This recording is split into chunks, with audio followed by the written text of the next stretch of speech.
Wonderful. Thank you, Evelyn. And welcome everybody to our part four, which is last of the four-part series on AI and digital media. I am Yash Desai, the founder and principal of Ariana Digital and our newly formed startup, myndQ. myndQ is a startup dedicated to AI-powered workforce, which is going to turbocharge our future. And this series was part of bringing that vision to our small businesses here on the Women's Network and across PA.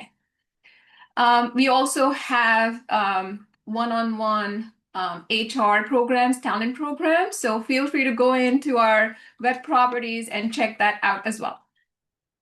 So I saw before I started, we were going to jump into four, but I realized that some of the members on today's call have not been part of the first few. I saw Dina and Sandra make a mention that this was their first entry. You probably have some background, but what I could do, and I did put in my intro slides in here that do have a little bit of a background, and then I'll jump right into today's topic. So that's what I'm planning to do here. But as we move along, feel free to put in chat, and we can always change and switch up our discussion to what works best. It's about what I can bring to you guys and what benefits you. Quick disclaimer, we have to do this. We are not a legal firm, so anything that we speak here is not legally binding. We do have consulting services, but the due diligence does not apply, which does apply to our contracts, does not apply here as well. So just want everyone to keep that in mind. And this content is AI assisted. We have to make that mention as well. Definitely human reviewed and human presented. All right, so on today's agenda, and if you look at the entire content and the workshops or the pieces of tasks that we have here, it really is a half day to a full day workshop if you have to do hand holding. I'm going to try and talk about the theory part and then show a few as well. I'm going to show how this works today, and we'll see how much we can cover. The idea here is going to be to logically walk us through what this whole automation and AI hype, but which is also reality, is all about, right? So what is the automation landscape today? What are the developers actually doing? And why is the pace so fast? And then we'll talk about the approaches we can take as small businesses towards this automation, what we can or cannot do, and how fast. And then we can look at some of the demos. We have discussed a few business cases before, but we'll touch upon them for audiences who probably want a refresher or haven't been on the previous calls. And of course, like always, we have a summary of a framework, a decision-making framework, a quick go-to at the end of it. So that's our agenda for today.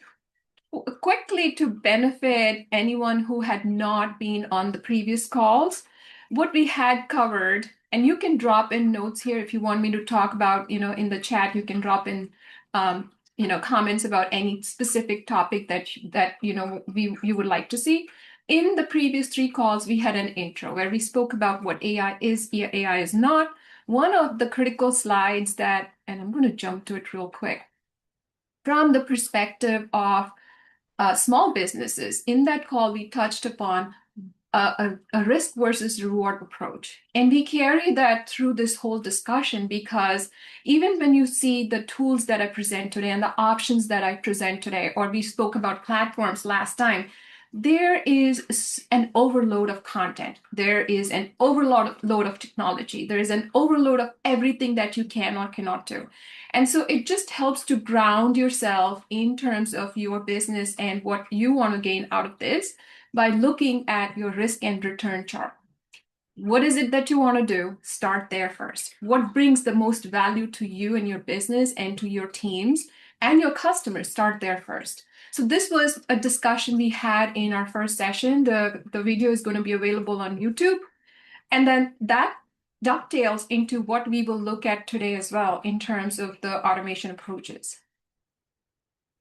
So the second one was on ethics. So we spoke about what do you want to keep in mind as we build these solutions, right? What is it that we want to keep in mind for our customers in terms of the design? and the data that we present. Also, from a legal standpoint, obviously in the US right now, there are not many frameworks that have been dictated outside of the California and Colorado ones that we discussed in our second series. You can touch upon that. And then the third one was platforms and how they are positioned, the overall landscape. So we did not get into we did talk about the security settings. We spoke about all the big LLM models, which have foundationally changed the world, the frontier models, and how to work with them. What are their pros, cons, strengths, weaknesses? That was session 3. So that was the journey so far. And so in today's journey, we say, okay, we looked at all of that, but for building solutions, what is it that what is the world doing, right? And what is it that we can take? A quick pulse here. There are 3 ways right now. There is the no-code approach, low-code, and AI-powered. We'll talk about that. But just a quick pulse. Is this making sense to anyone? Have you guys worked on any of these models before? If you have, just drop a note in there saying, oh, I have reached level 1. Like I do no code automation for my business, or I'm doing low code automation for my business. If that makes, and if it doesn't make sense, if it's too technical, that's totally fine, because we will translate that into our use cases in just a bit. But I want to give it a quick 30 seconds or a few minutes, 30 seconds for anyone to put in a comment if you have worked on something of this nature, if you're familiar with the idea.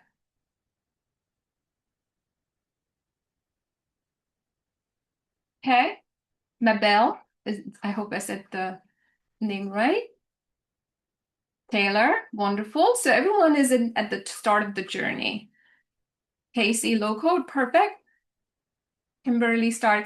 Okay, so this is wonderful. I do like the idea that there are some of us here who are at least at the beginning of the journey or have tried a little bit. So jump in when you see some of the examples, what you felt about, where you got stuck or what worked wonderful for you. Awesome, great. So we have an idea of where our team here, our participants here have been in their journey. So let's dive into each one of these a little bit and understand how they differ from each other. No code for anyone who has done a Copilot Studio. And a quick mention, because Ariana Digital is a partner for Microsoft, we will be looking at an example which is Copilot. So that's what we do for our as an implementation partner. We thought we would bring out Copilot. Microsoft is our Microsoft Azure, the whole stack. So we will be looking at no code here. And so this is still a little bit structural. So it's just it's a first step towards weaving out our structured thinking, which is do step by step, right? So you pull information, you process information, and you get something done. So that's the idea of no code. It's for non-technical users. You probably don't even need to write anything. All you need to know is the logical part. And there are templates. There are lots of templates right now. It's overwhelming. So again, like I said, there's an overload of what you can or cannot do. So that's no code, but it is not as flexible. And we'll see some why it is not flexible enough as low code or other methods that we have coming up now. The second one is low code. And this is really where there has been a tremendous acceleration, because what low code has done is in my computer science class way back, we had something as before even coding, you had to do something called as a pseudocode. Pseudocode is a way of structurally writing down or understanding what we need to do, and then just presenting it and converting it into code. The whole idea of code was taken away. Low code behaves like a pseudocode. You ask the program to create something, and then you go and review it. It's based on problem solving and refining the output to get to a point that you want to be. And you don't write very much. You don't code very much. You just put in prompts and then refine those prompts. So that's the low code. There are elements of there where you need to understand the programming language, and that's why it's low code. But you don't need to be a coder. So that's the idea of low code.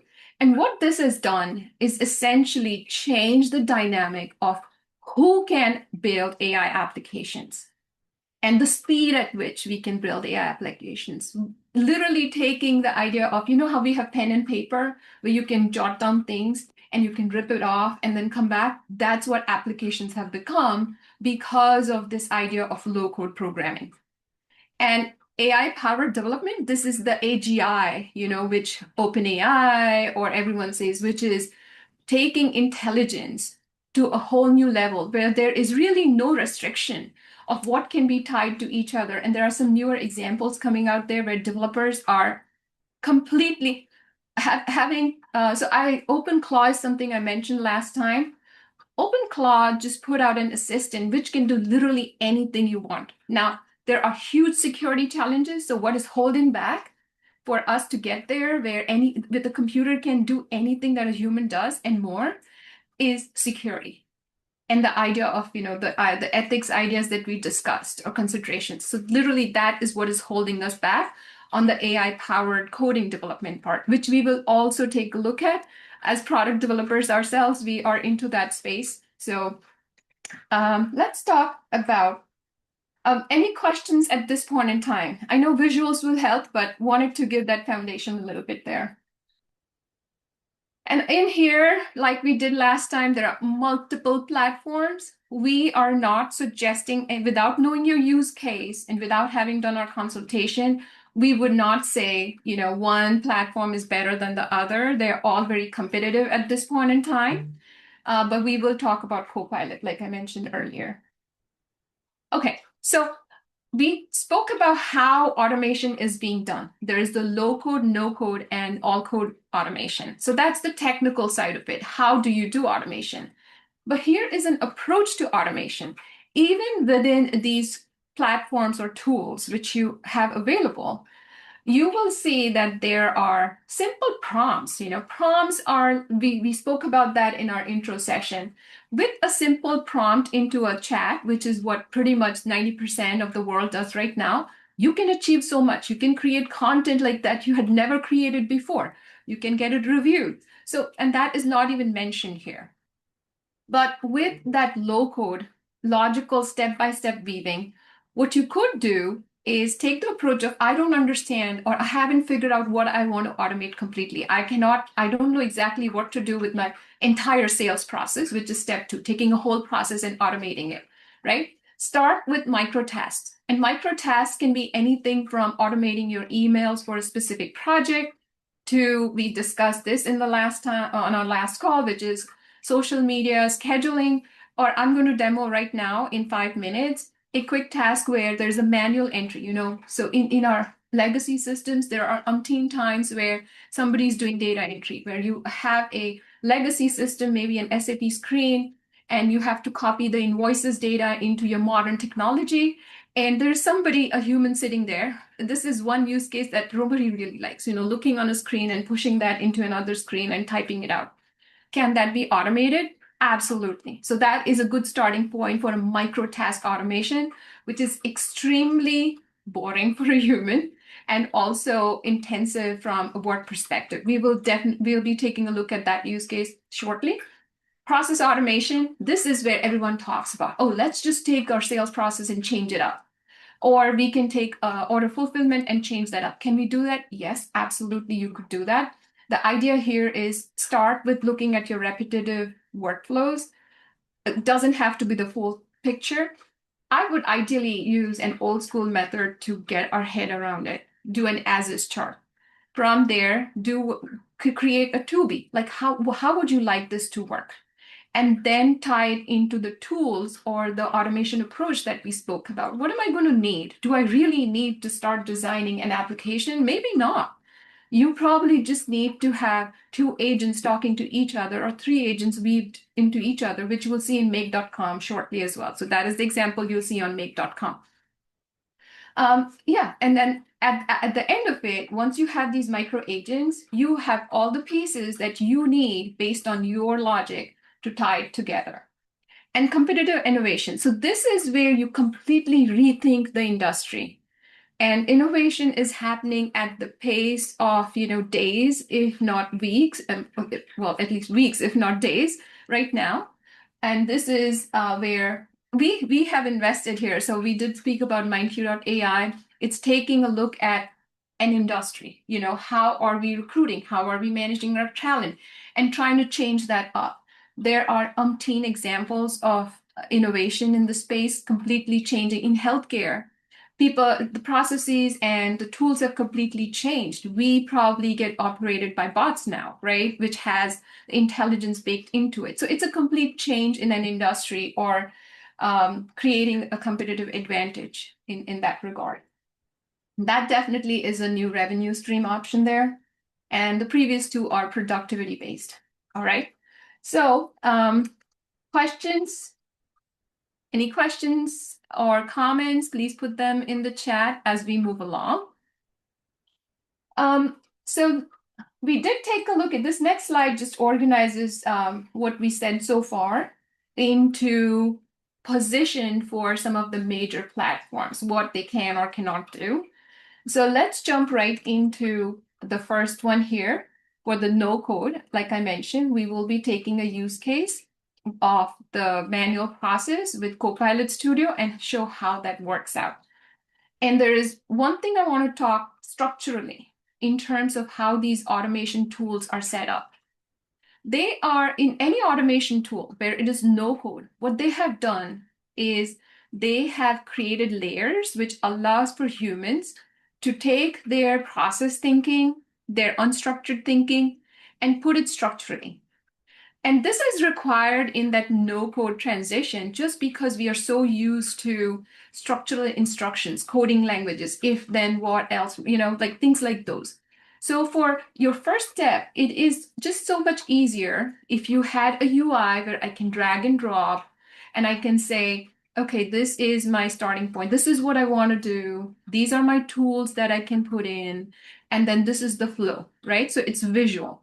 And there are key elements, key tiers to this. At the very top is an interface. And we will so give me a sec. Yeah, can everyone see my screen? I just switched out of the PowerPoint and you should be able to see a browser. Okay, great. So this is Copilot Studio. And for those of you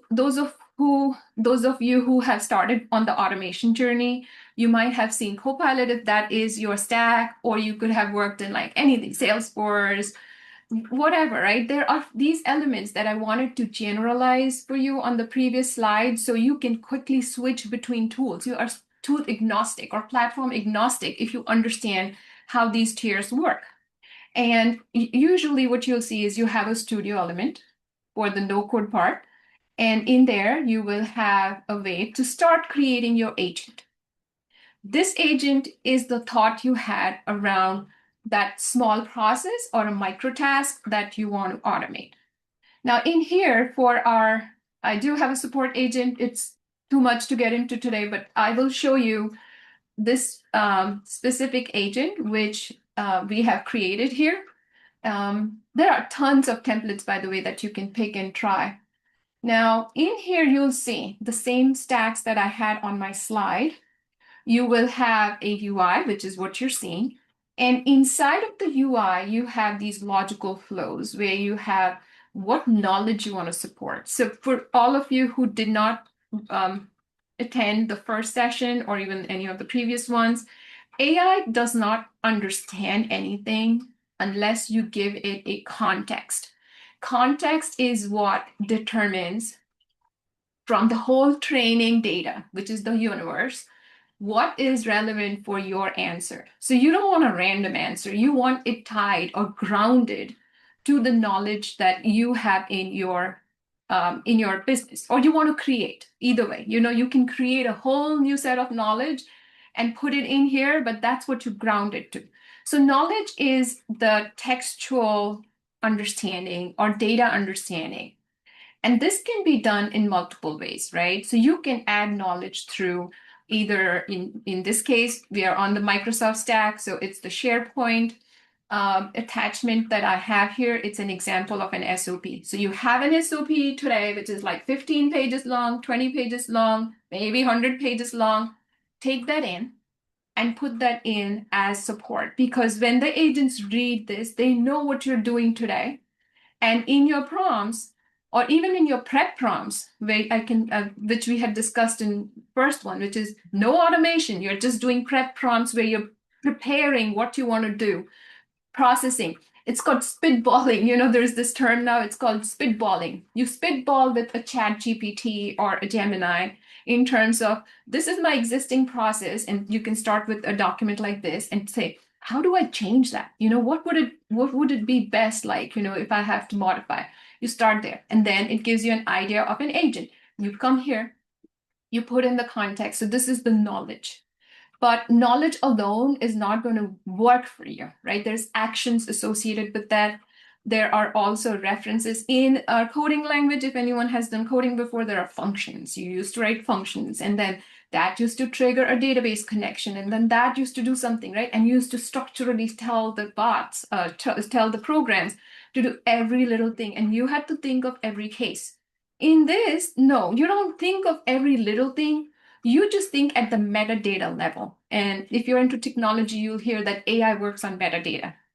So what you then tell it is the metadata. What tools are you going to require?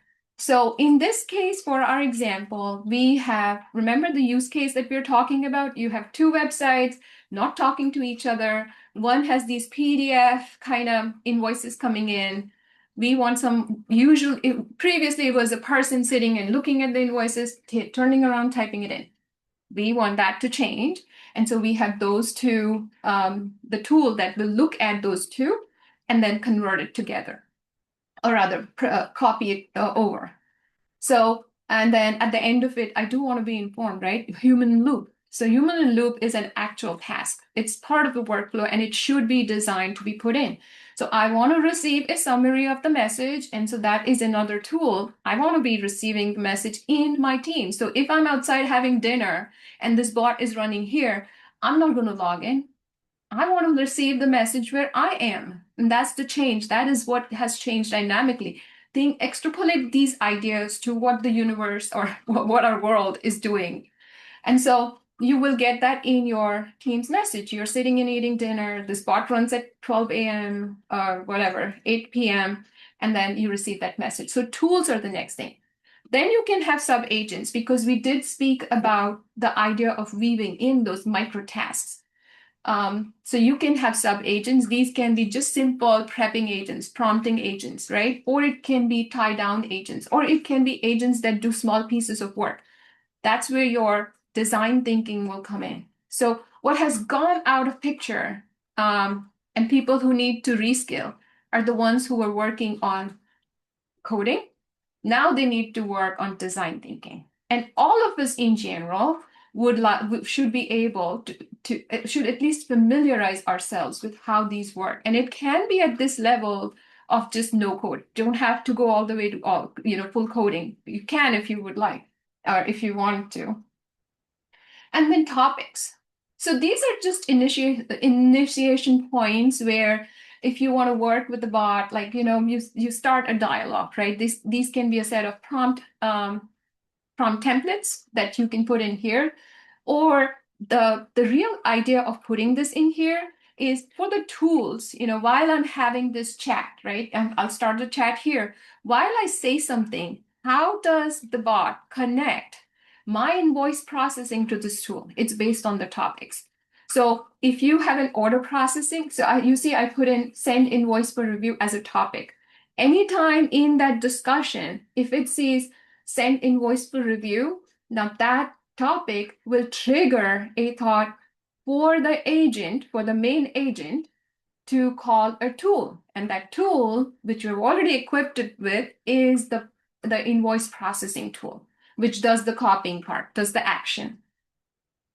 And then we have traceability. So we did talk about traceability and how do you test. The idea of testing, the idea of simulation has changed. No longer we cannot practically sit down and write 500 different use cases of how I say the same thing. So we use LLMs to test LLMs. So it's LLMs or AI versus AI in a way. It can be the neural network, testing neural network at the LLM level, or it can be one LLM at that level testing each other. But that's how activities need to be traced. That's the reason why we have activity traces. And then the evaluations to see, are we getting good results? Are we liking the results that we get? And then analytics. So that the last three things that you'll always see is the observability layer or the traceability layer. Now, let's take a look into this use case. Or maybe I should just quickly touch back on the slide that we left and see if I had anything missing there. Okay, so in our little example that we walked through, we looked at the interface layer, we looked at the flow layer, and we looked at the LLM engine with integrates. So these three layers are very typical or are still in the market because of the no-code tier, where if you don't want to write code, these are required. As we go down the stack, the LLM is intertwined into your coding and your application, I'm going to say security layer and your infrastructure layer. And at the bottom, you literally don't need anything on the UI front. You create the UI with the code you write. And you create all of these things, the logic, with an LLM. So these three layers are not relevant if you're down to, or very minimally relevant as you go down the stack.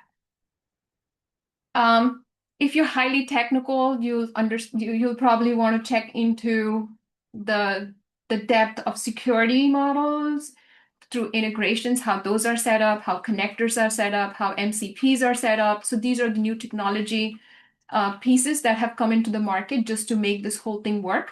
You might want to look at vector stores and embedding models. So those are all high, the real depth of AI, which is a layer above the whole NLP training, but it's definitely below the idea of, in the stack, it sits right there between the LLM engine and the actual infrastructure or the training pieces, right? So that's how it is. Okay, so back to our use case here. Let me see if I'm still logged in. Sometimes I get pushed out with the... Okay, we're still here. So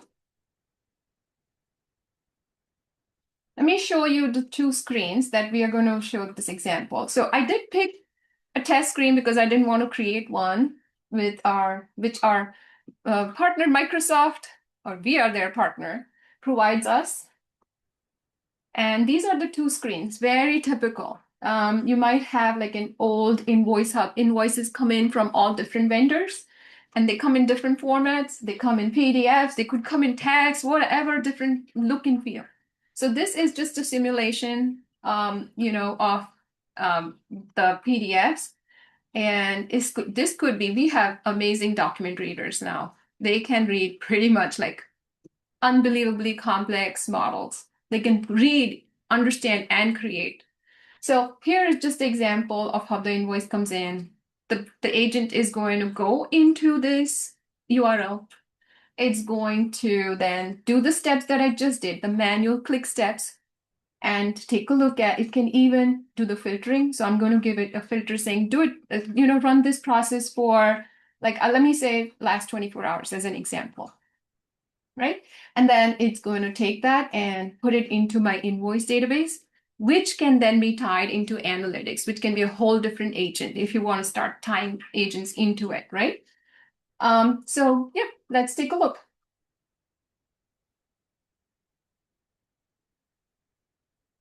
So how was it set up? In the overview, we did, so this is our little prompting technique, a single prompt technique that we had learned here.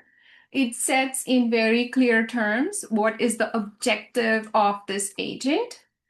And we always start with the role. What is the role of this? Because what it allows you to do, and it might feel like, okay, how can this little piece of, written English do anything in life, But it does. It narrows down the scope of what that bot can or cannot do to exactly what you put in there. And if you do put in guardrails, which I would suggest you do, like do not create information or do not, put in fake numbers if you cannot read a PDF.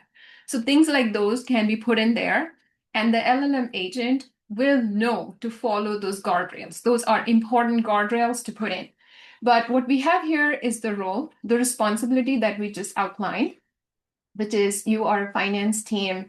You're helping the finance team basically to process these invoices from various vendors.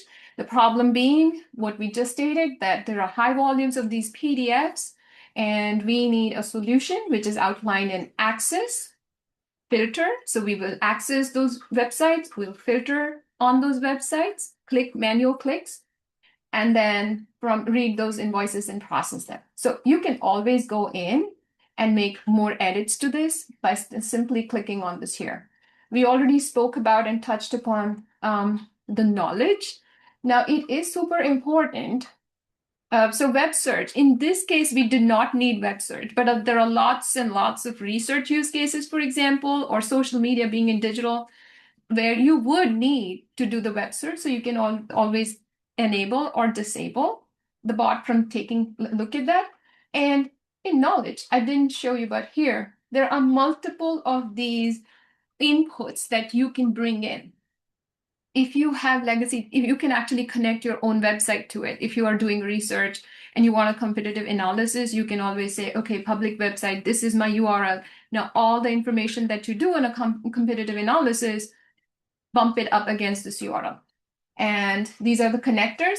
For those of who you are not technical, you will need a little bit of idea on APIs in this case. So anyone who wants to not do programming, but does want to get these agents working, I would suggest understand how APIs work and where to get the client IDs and the client secret. So every place has that. And that's the way we allow physically, we give a permission saying, agent, you can talk to this part of my Google Drive as an example, or my SharePoint.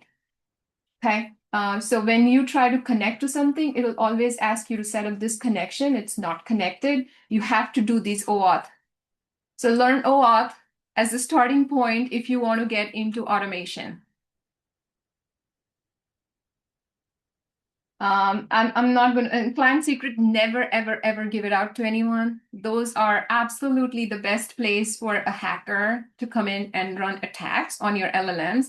It can take on your prompt and change it to anything. Like if they get access, they will change the prompt before it goes to LLM. So you don't want to share your client secret with anyone. But for example, that's where you will always have to first create these connectors, understand your OAuths, and put them in. Okay, let's leave this one here. We already have the SharePoint one to display. Tools. So let's see how this tool was set up. Again, this tool feels like, oh my God, it was just another agent. So it's an agent inside an agent.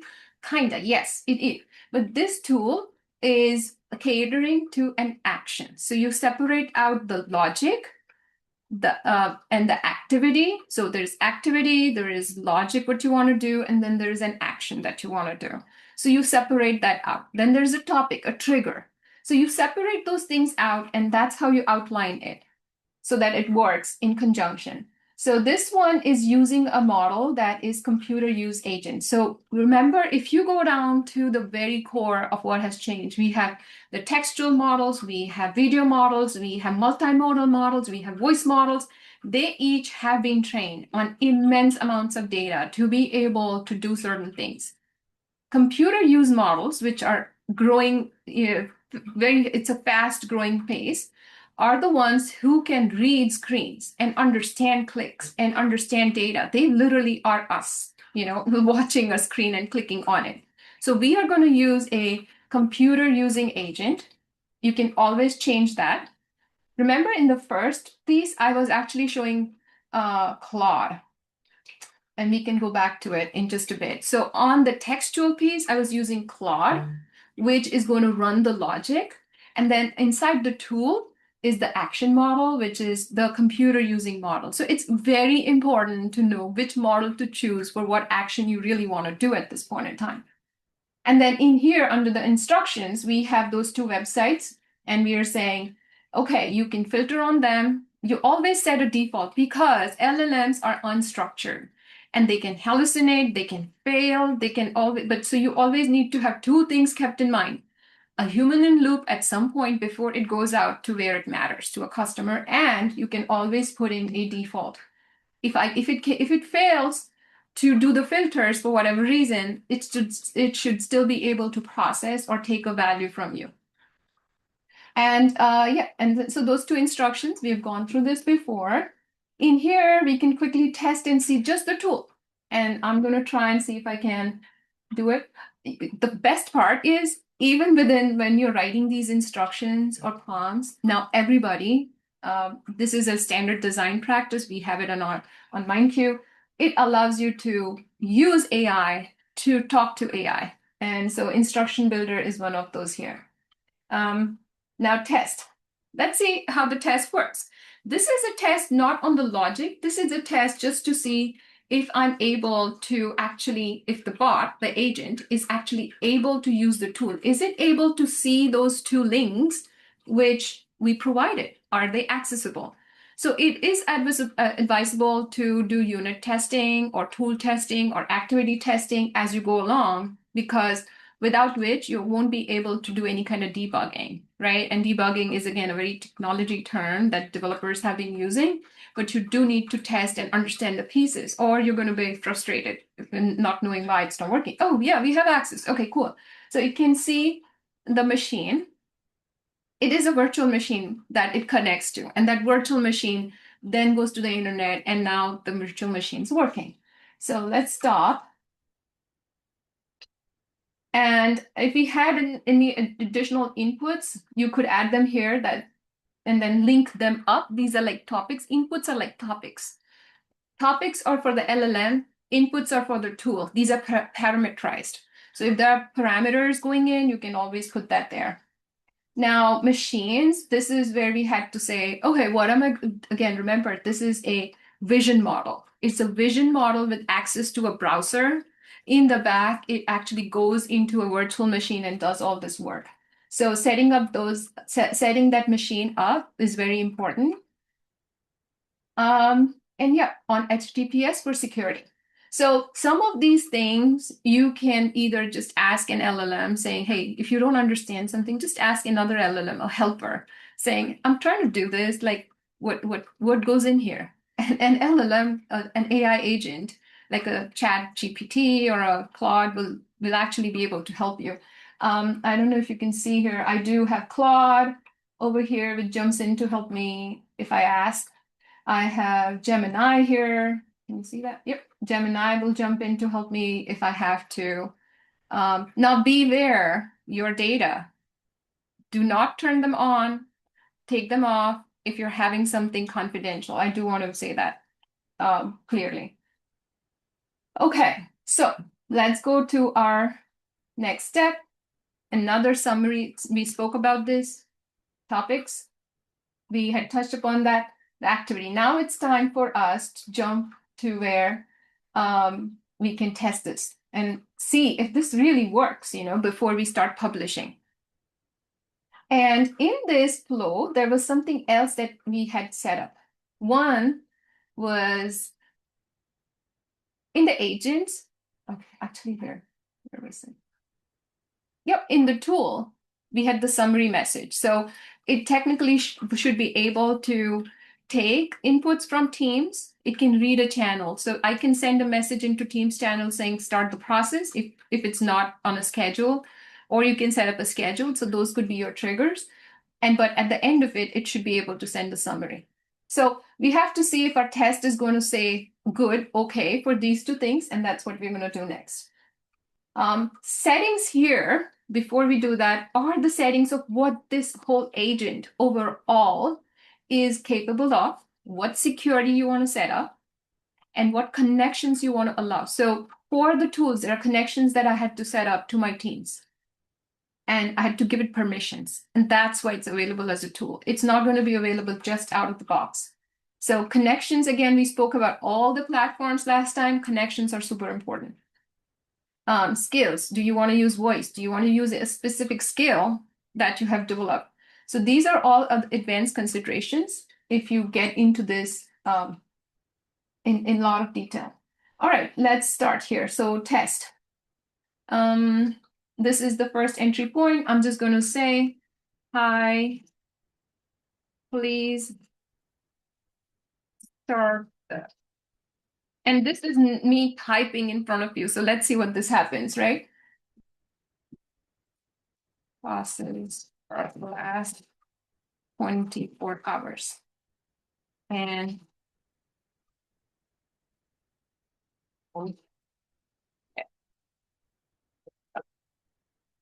okay, this is just how I talk if I were going to send a message to a colleague.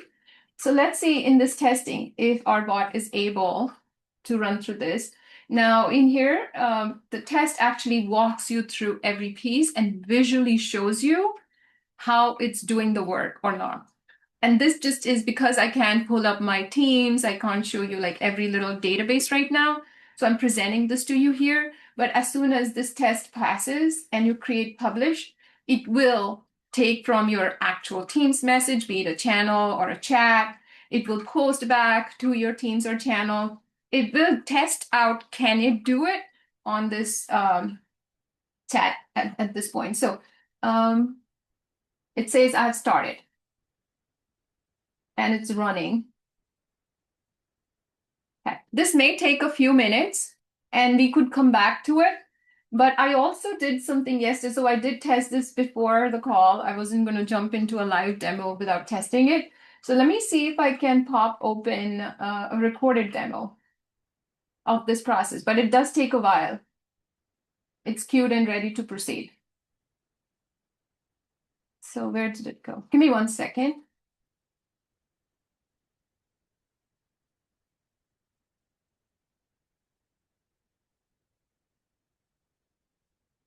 Any questions meanwhile? While I try to pull this thing up. Hi, Yash. We did have someone in the chat ask if there was a link to log into Capital Studio. Oh yeah, absolutely. I can send that over. Okay, here's the recorded video of the same thing. And let's go through. So there you go. That's the same thing, just to make sure that we are looking at the exact same use case. We checked, we have the same PDFs. That's the, and here, see, this was where I was saying it's Claude. Claude is the engine, which is the LLM that's running the show here. Now, yesterday, my prompt was a little bit different, but essentially the same message. And that's how we are. We type differently, but it could be the same message. And the agent should be able to understand all those things. And here, let's see. And so it checks if the computer's available, if it's working. There, it got access. And we had tested this, so it does have access. And now it's going to keep going through the process. It does take a little while, so I'm going to jump through it. So I moved a little forward just to show how it was able to look at the invoices. Then it does the adjusting the filters. It tells you as it goes. And note the thumbs up and the thumbs down. This might feel like it's Facebook, but it really has a whole lot of meaning beyond that for AI. It is called reinforcement learning. So if I were to train the model, this is going to be super important because this data will then be fed into the trainer model, and that can be used to then tweak and tune for our specific knowledge, for our use cases within our organization. Okay, there. So here, while I was talking, it was able to pull up that PDF, which we had just seen manually, and it's parsing through it, so it understands. And here on the picture, it's showing how the work was being done. I'm moving forward. It now goes to the other side, the second website, where they have to put in the data entry. Now there's a pop-up. Oh, but it was able to close that pop-up and move on. It sees, it understands, and it's like, okay, pop-up, click, here's my panel. Now I'm going to do my data entry. So the data entry begins. So this is what the model is doing on a virtual machine somewhere without anybody. It's autonomous. And so it goes through the whole thing. It can parse through whatever number. your limit is going to be the size of your infrastructure, which is why I keep going back to it, like how much money you can throw at this and how much infrastructure you can bring in, is what you should be looking at.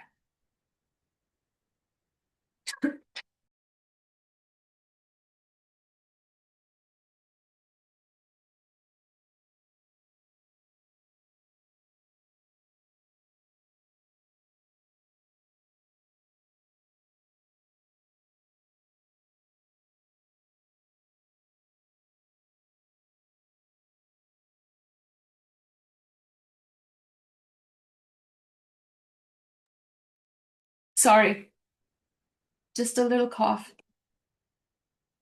So,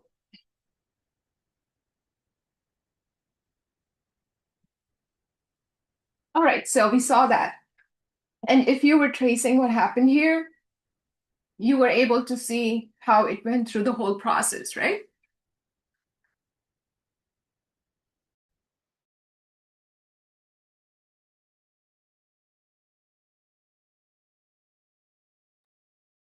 All right, let's jump right to the end. And here it says summarize task. This was going to be the end result. And it says, yes, I was able to summarize the task. And if I were a real production bot, I would be able to send it to your teams. And that's the conclusion of the test. So it does work. It shows you how it's going to do it. And you can test it when you say publish. If you have the licenses, you can push it to production. Any questions, thoughts on this example that you have here?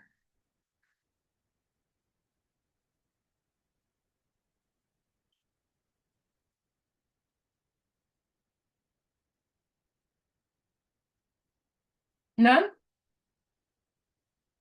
Okay, so somebody asked for the link.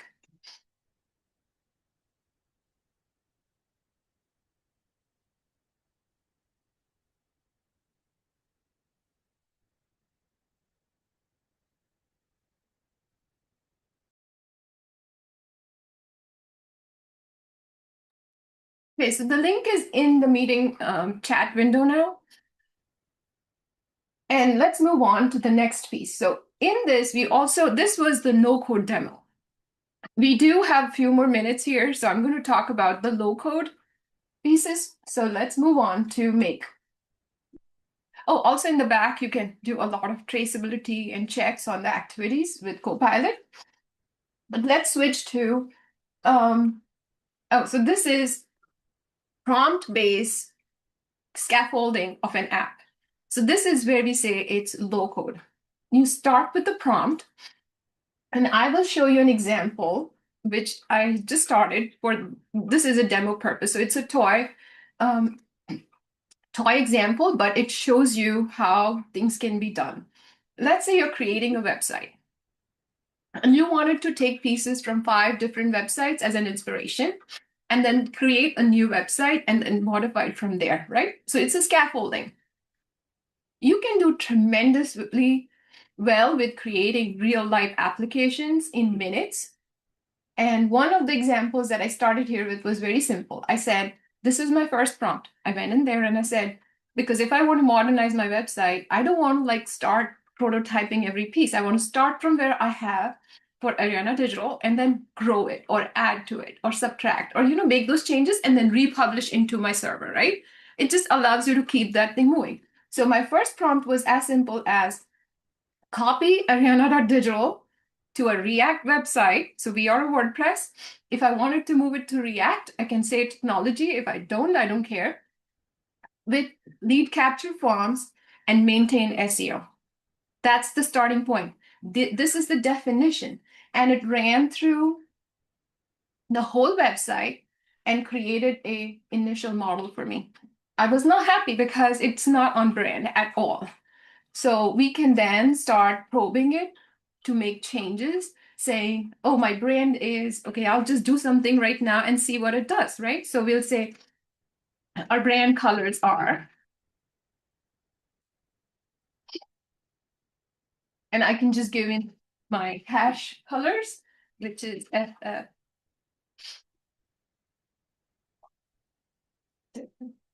I always have to make sure I'm giving them correctly. I have them written over here in the back on my whiteboard. If you're wondering why I'm looking back here. Okay. So let's say we asked to do that and just say that. Now with like literally this one prompt, it's going to go back into the code and update this website to the brand colors, hopefully. So we'll see how that works. And while this is going on, in interest of time, I'm going to show you the third model. So it is working, as you can see. We'll come back to this. This was not staged at all. I just want to show how things work. And then I'll show you the other piece here, which is make.com. So you could start with 100 different templates. This is where you can start with doing those micro automations. And there are 100 different templates that you can use with. So you can start with. So the one template that I pulled to show, so we are building an FAQ bot for Ariana Digital. Let's say that website is being built and I want to put in an AI FAQs bot, but I need to do some prep. So the micro tasks can be used for prepping. And what we did was in an Excel sheet, we said, okay, I have a topic that is commonly asked, and I have FAQs, right? So this is a file in my Google Drive. Consider this a legacy file. And there are some topics. There are so many topics that I need an FAQ to be generated. Obviously, I can provide the past 15, 20 PDFs that hold this information, or I can just use, and then I can do it manually to put it in, or I can create a little agent. So let's do the agent part and see how this works. So for outcomes and ROI, this is a very commonly asked question because we are into consulting, right? So people do ask about the efficiency. And so we will be like, okay, if somebody comes to a bot, which is not attended by a human, we want a good answer there. And this piece here, which was set up in make.com, does exactly that. It takes input from my file. It'll create a completion from a ChatGPT. It could be any LLM, and then it'll paste it into that same file as a completion. End of these runs, once I iterate that through, I'm going to have all of my RFQs, which then I can put into something like an agent. If I have set up a chatbot agent, the agent will do the work, but it needs an input, which was also created by AI through another flow. So that's how I want to present how things are coming together through micro, tied up, sewed in agents, as well as coding agents. So here, let's run this. Remember, we are at line 5. It's not filled right now. I'm doing all this live. So let's hope I'm going to run it once. I'm not going to put it, it's not in a loop. All this polishing can be done. So let me just run it in a loop and see how. So it went from one input get into my ChatGPT for completion.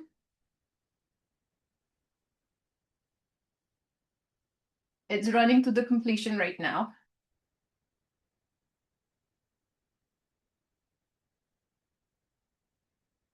And it went in. So the paste was completed. Let's see if it actually did that. And let's see. Sure enough, outcomes in ROI.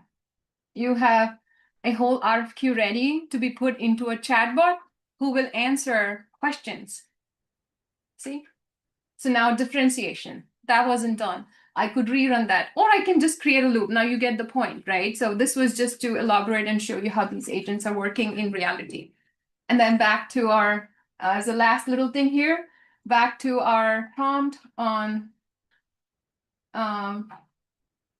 so all it did here, so there are other tools that could do better, but you get the point, right? So it added in branded icons here, which cater to the coloring that I mentioned. So it did change that up. There are other tools which are competitive, and you can try which one works best for you if you're in this space, which is base 44. There is Lovable. Everybody loves Lovable. It does fantastic. And if you are an old time, forever digital person, you can use Figma. And Figma is the most robust. I absolutely love Figma. the most in every which way, right? All of their tools, be it from design to Figma Jam to slides to Buzz and to the make part, which is more recent, it's fantastic. It is super integrated into ChatGPT. ChatGPT has plugins both ways. So I am a big fan of Figma. But again, I said this is not legal advice or my consulting advice. This is just a discussion, a takeaway for you guys based on the experiences that we have as providers.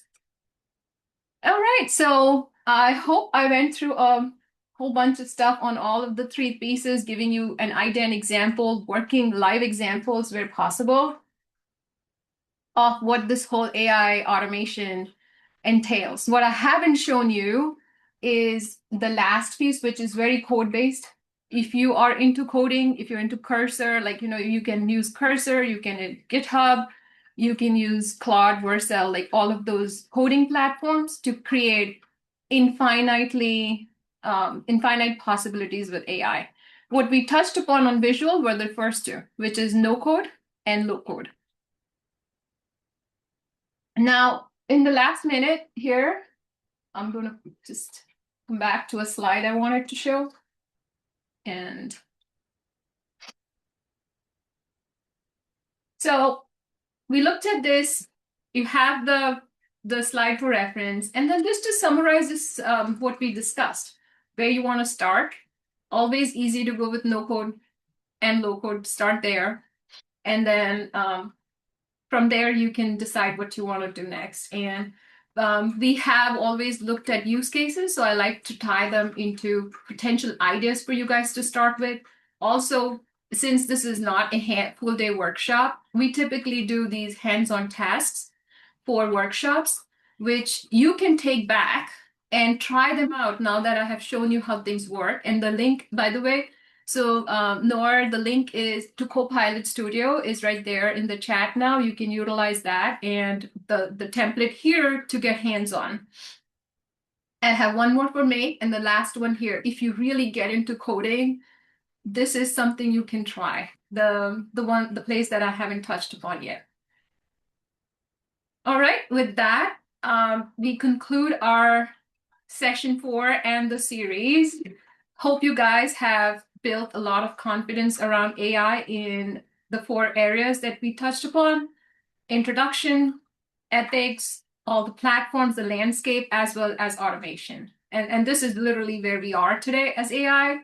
So any thoughts, last words, comments, questions?